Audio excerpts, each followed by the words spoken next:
Esse é bem diferente. Ele vem lá do sul do país. O juiz Eduardo Apio, que atuou na Lava Jato, na 13ª Vara Federal de Curitiba, está sendo investigado e foi afastado das funções por furtar garrafas de champanhe em Santa Catarina. Garrafas de champanhe da marca Moët Chandon, avaliadas em R$400. Ele foi flagrado pelas câmeras de segurança da adega de um supermercado, colocando a garrafa dentro de uma sacola e saindo sem pagar.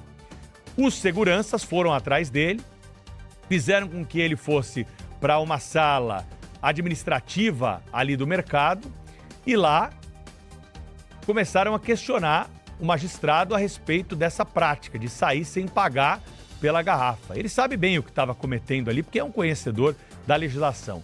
As câmeras são claríssimas. É batom na cueca, como se diz no linguajar popular. Não tem muito o que dizer. Ele pega a garrafa, coloca dentro da sacola e sai do supermercado sem pagar. E aí foi pego, teve que devolver a garrafa de champanhe e saiu. Mas uma investigação que foi feita a partir das imagens do juiz detectou que ele já tinha adotado a mesma prática de furtar garrafas de bebida alcoólica do supermercado em outras oportunidades. Em uma delas, para disfarçar, ele pega a garrafa, coloca numa sacola dessas retornáveis de mercado, circula pelo mercado, pega um ursinho de pelúcia de um valor bem menor do que a garrafa ali alvo da ação e faz o pagamento no caixa. Naquela oportunidade ninguém percebeu nada, ele conseguiu sair com a garrafa do supermercado. Tem uma outra oportunidade também em que ele faz a mesma coisa. Um juiz que fazia parte da Operação Lava Jato, que era tida, como a operação que ia acabar com os problemas do Brasil, com a corrupção, paladinos da moralidade, agora envolvido nesse esquema de furto de champanhe dentro de um mercado em Blumenau, em Santa Catarina. É momento da gente fazer as cobranças necessárias.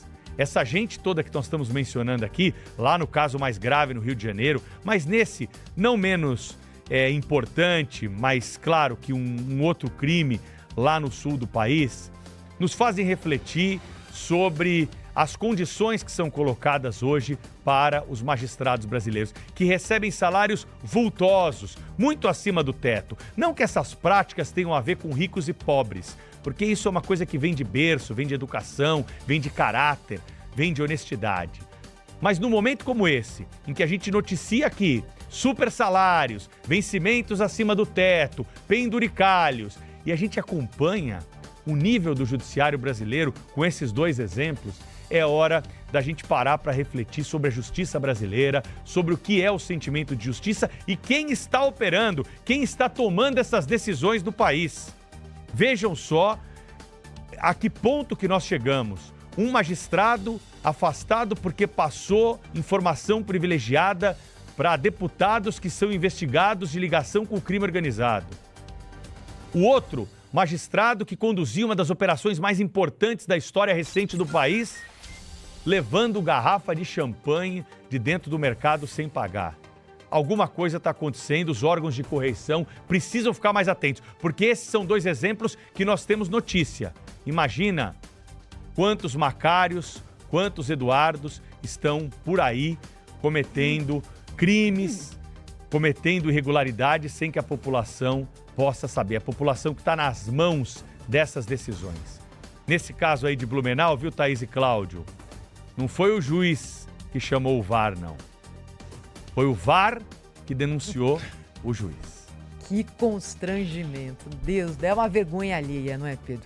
Um juiz de direito flagrado roubando bebida de um supermercado. E o outro caso, né, Cláudio? Mais grave, mas tão emblemático quanto, de um desembargador que é acusado de passar informação privilegiada para aquele que era o investigado. Tá tudo muito errado, Cláudio. Tá tudo muito errado, né? Só uma observação, esse juiz Apio, ele passou a chefiar a Lava Jato depois que mudaram as autoridades, o comando, e se decidiu acabar com a Lava Jato, se decidiu então liquidar com a Lava Jato. Ele foi nomeado para vasculhar a vida do ex-juiz Sérgio Moro, para tentar encontrar ali irregularidades, etc. e tal, e certamente teve muitas dificuldades nessa sua missão, digamos assim, né? E, portanto, ele não estava ligado às investigações que apontaram o mais escabroso conjunto de crimes de corrupção e ladruagem que se tem história aqui no nosso país. Agora, o envolvimento desse desembargador, Pedro, lá do Rio de Janeiro, com o crime é uma coisa impressionante, né? Ele já tinha sido afastado exatamente sob a acusação de envolvimento com o crime.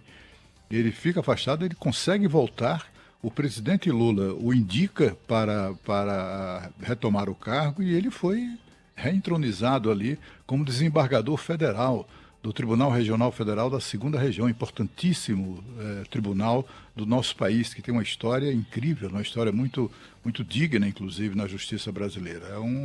É muito ruim tudo isso, né, que acontece, que vem acontecendo, né, apontando a justiça, os setores da justiça, ou membros, né, na verdade, são exceções da justiça com malfeitorias em geral, sobretudo nesse âmbito aí, nesse campo da corrupção. É isso aí.